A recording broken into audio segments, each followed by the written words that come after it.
आप सभी भाई बहनों का आज की आध्यात्मिक चर्चा में बहुत बहुत स्वागत है।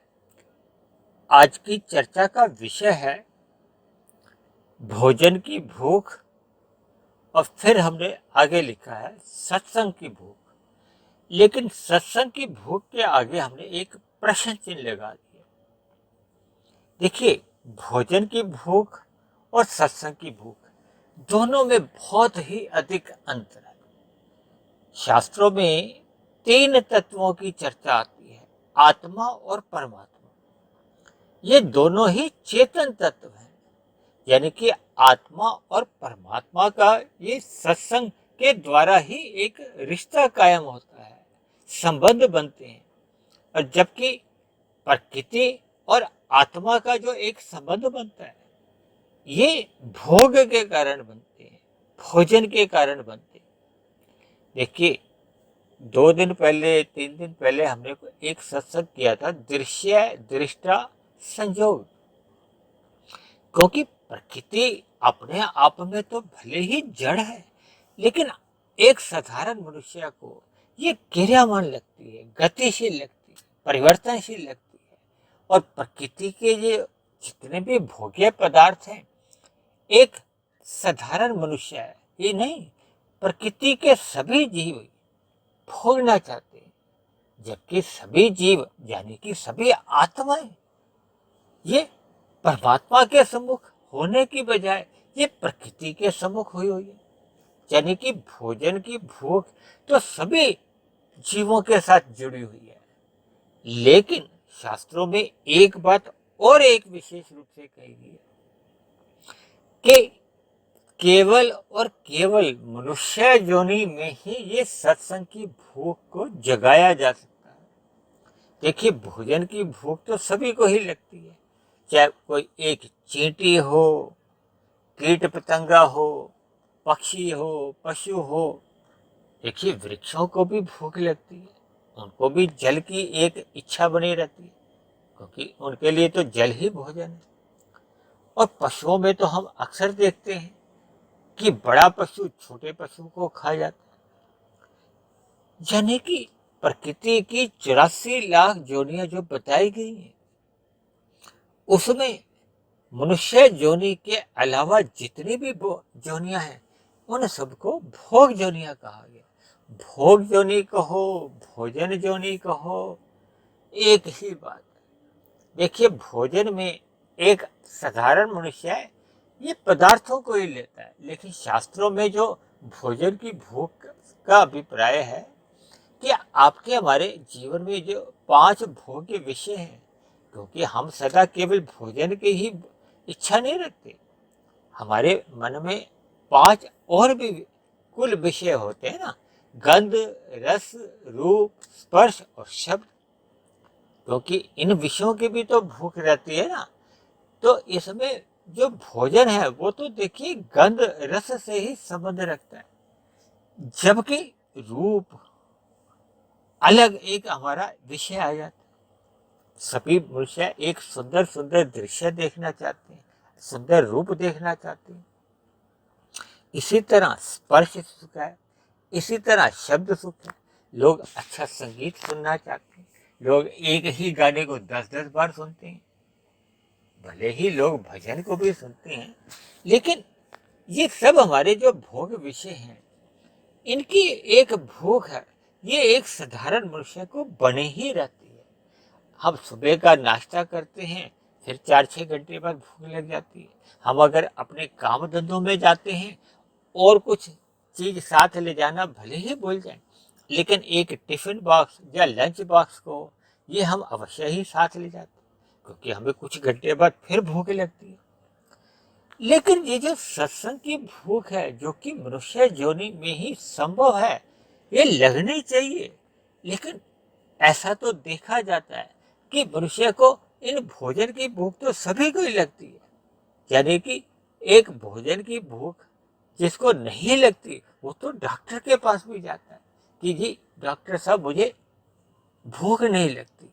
तो उसको डॉक्टर बताता है ये तो एक रोग है, क्योंकि जब हमारी एक पेट के अंदर जठराग्नि मंद पड़ जाती है, तब ये ऐसी स्थितियां बनती हैं कि मनुष्य को भूख नहीं लगती, या कभी कभी कोई मानसिक रोग हो जाता है जिसको एक डिप्रेशन का भी कहते हैं, तब भी कहा जाता है कि लोगों को भूख नहीं लगती।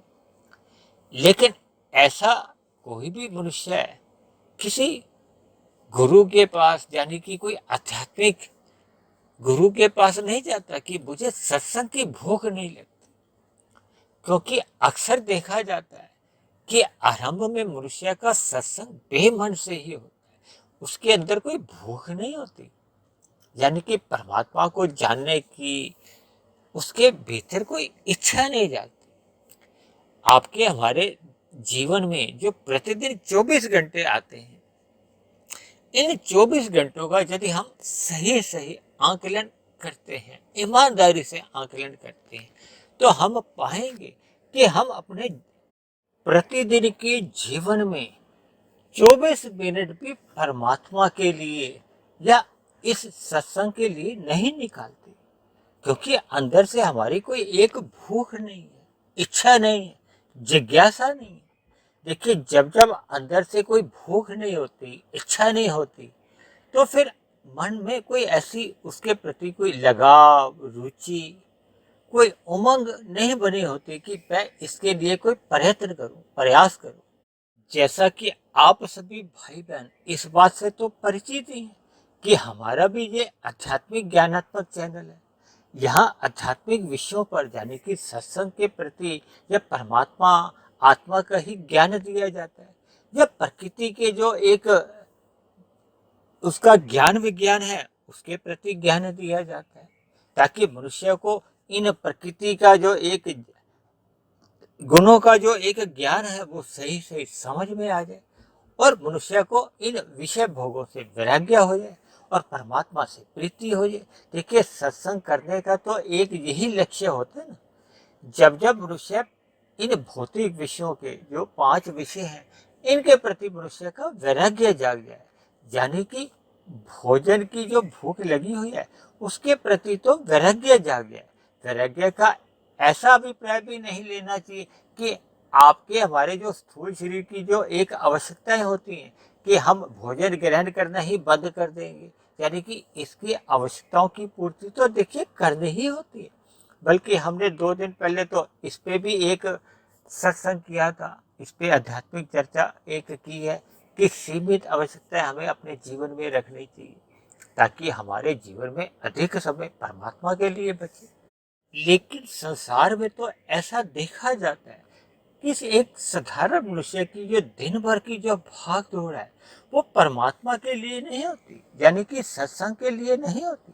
वो तो केवल भोजन की तलाश में कहो, या अपने भोग प्रेरित जो इच्छाएं हैं, या ये जो 5 विषयों की प्राप्ति के लिए ही वो सुबह से शाम अपने स्थूल शरीर द्वारा ही नहीं प्रयत्न करता, वो मानसिक रूप से भी विभिन्न प्रकार की योजना बनाता रहता है।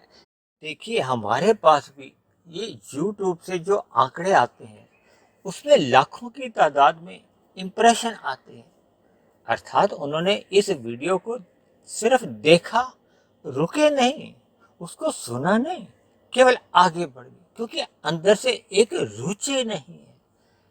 अक्सर देखिए, एक शिष्टाचार के नाते मुझे वीडियो के अंत में भी कहना पड़ता है कि परमात्मा का सत्संग करते रहिए, परमात्मा से जुड़े रहिए, और इस आध्यात्मिक ज्ञानात्मक चैनल को आप सब्सक्राइब करें, या इनकी वीडियो को आप सुने, या एकाग्र होकर सुने, या ब्रह्म मुहूर्त में उठकर सुने, या आदि इन बातों की चर्चा एक सामान्य रूप से की जाती। लेकिन अक्सर एक मनुष्य अपने जीवन के या प्रतिदिन के जो 24 घंटे हैं उसमें 24 मिनट भी परमात्मा के लिए निकाल नहीं पाता, जबकि ये 24 मिनट से भी हमारी कोई एक ऐसी विशेष आध्यात्मिक उन्नति नहीं होती। लेकिन इन 24 मिनटों से या 2 मिनटों से भी एक परमात्मा के प्रति हमारी एक प्रीति का एक बीज डल जाता है। फिर उस डले हुए बीज को जैसी जैसी अनुकूल परिस्थितियां मिलती हैं, या जैसे जैसे हम उस बीज को सींचते हैं, तो फिर वो आरंभ में एक पौधा बनता है, फिर पौधे से वो वृक्ष बनता है, और वृक्ष की छाया और फल से हमें परमात्मा का एक आनंद मिलता है। लेकिन ये तभी संभव होता है कि जब हमें परमात्मा के प्रति या सत्संग की एक भूख जगनी चाहिए। देखिए, अक्सर ऐसा देखा जाता है कि एक साधारण मनुष्य के जीवन में जब जब दुख एक सीमा से अधिक आ जाते हैं, तो परमात्मा का एक चिंतन कहो या परमात्मा की स्मृति सहज ही उठने लगती है। देखिए, भगवान श्री कृष्ण ने भी गीता में कहा है कि हजारों मनुष्य परमात्मा के मार्ग पर एक चलने का मन बनाते हैं, लेकिन उनमें से कोई एक मनुष्य ही परमात्मा के मार्ग पे चलता है। फिर वो उन ऐसे चले हुए हजारों मनुष्य के ऊपर कोई एक ऐसा मनुष्य होता है जो परमात्मा के लिए वो तड़प रखता है, और ऐसे तड़प रखने वाले हजारों मनुष्य में से कोई एक परमात्मा के लिए विशेष तड़प रखता है, जो फिर परमात्मा को जान पाता है, जुड़ पाता है, और अंततः साधना करते करते मायातीत हो जाता है। यानी कि इस प्रकृति के जो 3 गुणों से जो हम बंधे होते हैं, उन प्रकृति के 3 गुणों से उसका बंधन छूट जाता है, वो मोक्ष काल की प्राप्ति को चले जाता है। यानी कि परमात्मा के आनंद में फिर वो एक लंबे काल के लिए, मोक्ष काल में कहो, मुक्ति काल में कहो, आनंद काल कहो, यानी कि वो एक लंबे काल के लिए परमात्मा के आनंद में विचरण करता है। लेकिन ऐसी स्थिति तो देखिए तभी बनती है जब हमारे मन में सर्वप्रथम ये सत्संग की भूख जागे, यानी कि सत्संग करने की इच्छा जागे, उसका एक बीज डले। देखिए, आरंभ में सभी मनुष्यों का सत्संग बेमन से ही होता है। जिन जिन मनुष्यों का आप सत्संग श्रद्धा पूर्वक होते हुए देखते हो ना, इनका भी कभी ना कभी, चाहे वो वर्तमान जीवन में या वर्तमान से पूर्व के मनुष्य जीवन में, उनका आरंभ बेमन से ही होता है। देखिए, जिनका भी सत्संग श्रद्धा पूर्वक होता है, जो आरंभ से ही, कुछ तो बालक ऐसे भी देखे जाते हैं जो बचपन अवस्था से ही परमात्मा के मार्ग पे चल निकलते हैं। इनके पूर्व जन्म के ऐसे संस्कार होते हैं, क्योंकि हम अपने मनुष्य जीवन में जितनी भी आध्यात्मिक यात्रा कर लेते हैं, वो सुरक्षित बनी रहती है, वो समाप्त नहीं होती। जैसे क्रिकेट के मैच में 5 दिवस का जो मैच होता है, हम शाम को जितने पे नॉट आउट रहते हैं, तो अगले दिन हम वहीं से खेलना आरंभ करते हैं। किसी ने अगर 90 रन बनाए हैं, तो अगले दिन आते ही वो केवल 10 रन बनाता है तो उसका शतक मान लिया जाए। इसी तरह हम आध्यात्मिक यात्रा जहाँ तक मनुष्य जीवन में कर लेते हैं, वो सुरक्षित बने रहते हैं। जबकि भौतिक उन्नति कहो या इन भोग्य विषयों के प्रति हम जितने भी पदार्थों का संग्रह करते हैं, ये तो सब संसारी उपलब्धियां कहो, भौतिक उपलब्धियां कहो, जब भोग्य पदार्थ, ये तो मरने के साथ ही समाप्त समझे जाते हैं। और क्योंकि आपके हमारे देखिए स्थूल शरीर की एक भोग्य जो इंद्रियां हैं, स्थूल इंद्रियां, वो भी एक समय के साथ साथ शिथिल पड़ने लगती है। हमने तो ऐसे कितने ही मनुष्य देखे हैं कि जो अस्पताल में केवल अपने आईसीयू में बैठे हुए अपने कोमा में चले गए हैं, या इन किसी बीमारियों के कारण वो इन भोग्य पदार्थों को भोग नहीं पाते, भले ही उनके पास ये सभी भोग्य पदार्थ उपलब्ध हैं।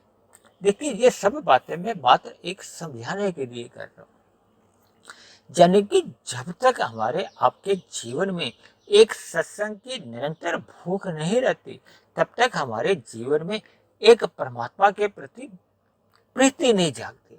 देखिए, शास्त्रों में 4 भक्तों की चर्चा आती है: आर्थ, अर्थार्थी, जिज्ञासु और प्रेमी। आरंभ तो देखिए आर्थ से ही होता है। आर्थ का मतलब ही कहा जाता है, ये जो हम आरती गाते हैं, ये आर्थ से ही आरती शब्द भी एक जन्म लिया है। देखिए, आर्थ का मतलब माना जाता है जब हम दुखी होते हैं, जब हमारे जीवन में जब जब भी दुख आते हैं, देखिए चाहे वो परिवार के किसी सदस्य से आए, या किसी अन्य मित्र से आए, या अन्य किसी आर्थिक दृष्टिकोण से आए, या हमारे शरीर के स्तर पर ही आए, किसी भी स्तर पर जब जब हम दुखी होते हैं तो मनुष्य का एक स्वभाव है, ये आत्मा परमात्मा को सहज ही याद करने लगती है, क्योंकि आत्मा और परमात्मा का हमने बताया ना सजातीय संबंध है। जबकि प्रकृति के साथ देखिए माया या प्रकृति या उसके गुण या पदार्थ ये सभी तो जड़ हैं, हम सभी आत्मा चेतन हैं, हमारा केवल परमात्मा जो कि परम चेतन है उससे ही संबंध है। इससे हमारा माया से या पदार्थों से हमारा सजातीय संबंध नहीं है, ये विजातीय संबंध है। आज नहीं तो कल ये टूटना ही है। यानी कि जब जब हमारे जीवन में दुख आते हैं तो सहज ही परमात्मा के प्रति हमारी एक प्रीति उठती है, परमात्मा की स्मृति आने लगती है। दूसरा भक्त कहा गया है अर्थार्थी। देखिए जब हम कुछ भोग्य विषयों के लिए प्रयत्न करते हैं, हमारे प्रयत्नों द्वारा वो हम सफल नहीं हो पाते, ऐसी स्थिति में भी यानी कि फल पाने के लिए या हम जो काम भाव से कर्म करते हैं या कभी कभी जो हम पुण्य कर्म भी करते हैं या विभिन्न प्रकार के हम अर्थ के उद्देश्य से फल के उद्देश्य से जब जब हम परमात्मा की ओर सम्मुख होते हैं तो ये ऐसे सभी भक्त शास्त्रों में अर्थार्थी माने जाते हैं। उसके बाद जो उच्च श्रेणी आरंभ होती है वो होती है जिज्ञासु, जिसके मन में देखिए कोई दुख भी नहीं है, कोई फल पाने की इच्छा भी नहीं है, केवल उसको परमात्मा को जानने की अंदर से इच्छा जागती है। तो ऐसे भक्त को जिज्ञासु कहा जाता है। वो परमात्मा का सत्संग करते हैं, शास्त्रों का अध्ययन करते हैं, ब्रह्म मुहूर्त में उठना आरंभ कर देते हैं, यानी कि जहाँ जहाँ से भी उनको परमात्मा की एक ज्ञान मिलता है या परमात्मा का जो एक प्रकृति का परमात्मा का और आत्मा का जो एक यथार्थ ज्ञान है वो उससे जुड़ने के लिए प्रयत्न करते हैं। ऐसे सभी मनुष्य जिज्ञासु कहलाते हैं। ऐसे जिज्ञासु होने पर ही फिर मनुष्य की जीवन में एक आध्यात्मिक उन्नति होने लगती है। उसके जीवन में आध्यात्मिक उन्नति होने का अभिप्राय है कि उसकी परमात्मा की सुमुखता सदा बनी रहती है। ये जिज्ञासा जितने जितने अंश में हमारे जीवन में एक स्थायी स्थान बना लेती है, फिर उतनी उतनी ही फिर हमारी परमात्मा से प्रीति होने लगती है। प्रीति, प्रेम, तड़प, ये सब एक ही बात है। शास्त्रों में चौथा भक्त ज्ञानी या प्रेमी कहा गया, यानी कि जिसको परमात्मा का जब पूर्ण ज्ञान हो जाता है, इस प्रकृति का ज्ञान विज्ञान समझ में आ जाता है, आत्मा परमात्मा का जो एक विशेष संबंध है उसका उसको बोध हो जाता है, तो फिर ऐसे मनुष्य की जो 24 घंटे के 24 घंटे ही परमात्मा में ही मगन रहते हैं। देखिए ऐसे सभी प्रेमी भक्त भी अपने आवश्यक कार्यों को तो करते हैं, अपने कर्तव्य कर्मों से विमुख नहीं होते, लेकिन मानसिक रूप से उनका परमात्मा से एक लगाव बना रहता है, प्रीति बनी रहती है। ऐसे भक्तों को ही प्रेमी कहा जाता है, ज्ञानी भी कह दिया जाता है। परमात्मा बार बार इस बात पे भी जोर देते हैं कि मुझे केवल और केवल प्रेमी भक्त ही प्रिय हैं, क्योंकि गीता में कहा गया है कि ऐसे सभी भक्तों का, ऐसे सभी प्रेमी भक्तों का योग से स्वयं परमात्मा सहन करते हैं। देखिए परमात्मा अपने भक्तों की रक्षा इस प्रकार से करते हैं जैसे कि भक्त सदा ही उनके एक गोद में सुरक्षित रहता है। देखिए एक साधारण कर्म योग में रहने वाले का वो हाथ पकड़ लेते हैं, या ज्ञानी का साथ भी उसकी यही एक उंगली पकड़ने की या हाथ पकड़ने तक ही रहती है। लेकिन भक्त के लिए तो परमात्मा ने विभिन्न शब्दों से इस प्रकार कहा है कि भक्त का कभी भी पतन नहीं होता, क्योंकि गीता में या कई शास्त्रों में भी ऐसा आता है कि मेरे भक्त का कभी भी पतन नहीं होता। मेरे भक्त का अभिप्राय यह है कि जो सदा ही परमात्मा की एक प्रेम में मगन रहता है, यानी कि जिसका 24 के 24 घंटे ही परमात्मा में एक प्रीति बनी रहती है, तो ऐसे सभी प्रेमी भक्तों का एक जोग से परमात्मा सहन करते हैं। ऐसे सभी भक्त परमात्मा की गोद में ही सदा बने रहते हैं। तो ऐसे सभी भक्ति आप सभी भाई बहनों को भी तभी नसीब हो सकती है ना, जब हम परमात्मा के मार्ग पर चलना आरंभ करते हैं। इसका देखिए आरंभ केवल सत्संग करते रहने से ही होती है। आरंभ में सभी मनुष्यों का देखिए सत्संग बेमन से ही होता है।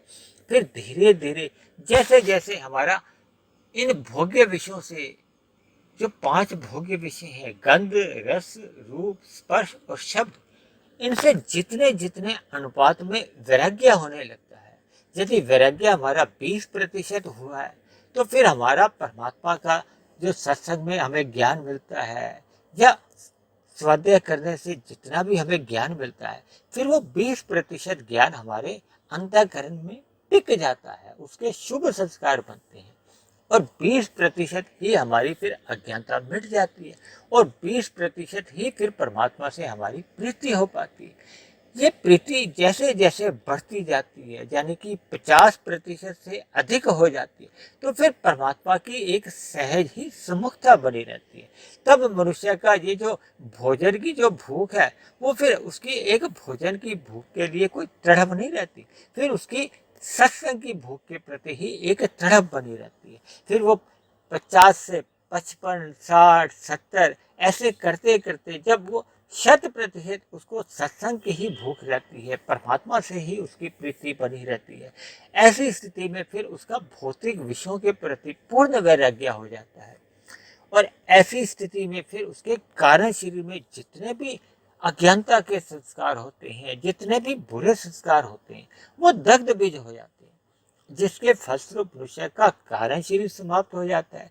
कारण शरीर के समाप्त होते ही हमारे सूक्ष्म शरीर यानी कि मन बुद्धि भी समाप्त हो जाते हैं, और स्थूल शरीर के मरने पे फिर मनुष्य एक मायातीत की स्थिति में आ जाता है। मायातीत का मतलब ही ये है कि मनुष्य का ये जो प्रकृति के 3 गुण हैं, तमोगुण, रजोगुण और सतोगुण, या हमारे जो 3 शरीर हैं, स्थूल शरीर, सूक्ष्म शरीर और कारण शरीर, इन तीनों शरीरों के बंधन समाप्त हो जाते हैं।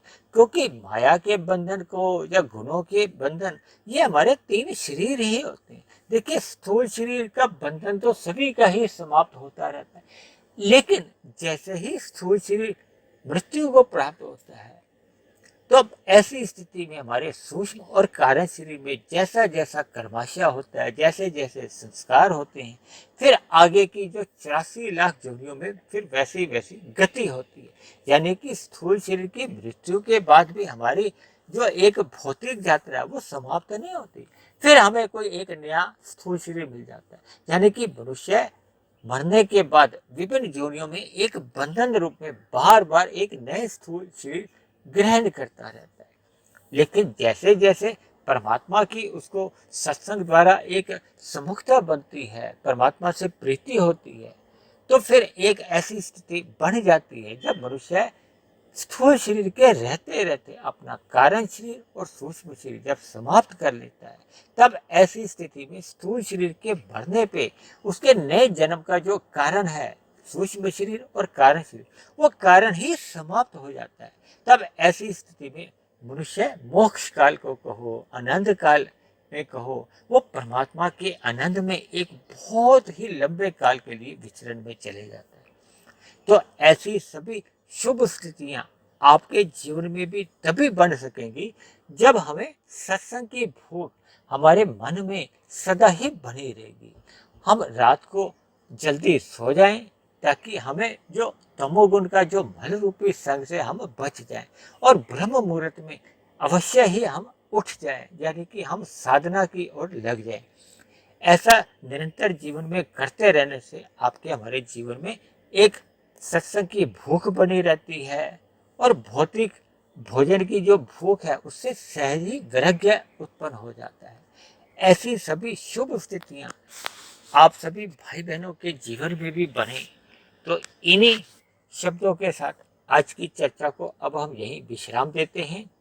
आप किसी भाई बहन का आज की चर्चा के प्रति कोई प्रश्न हो, कोई बात मेरी कही गई समझ में नहीं आई हो, या मेरी कही गई बातों पे आपका किसी प्रकार का कोई मतभेद हो, शिकायत हो, तो आप नीचे दिए गए कमेंट्स बॉक्स पर जाकर आप अपने प्रश्न या अपनी शिकायतें लिख सकते हैं।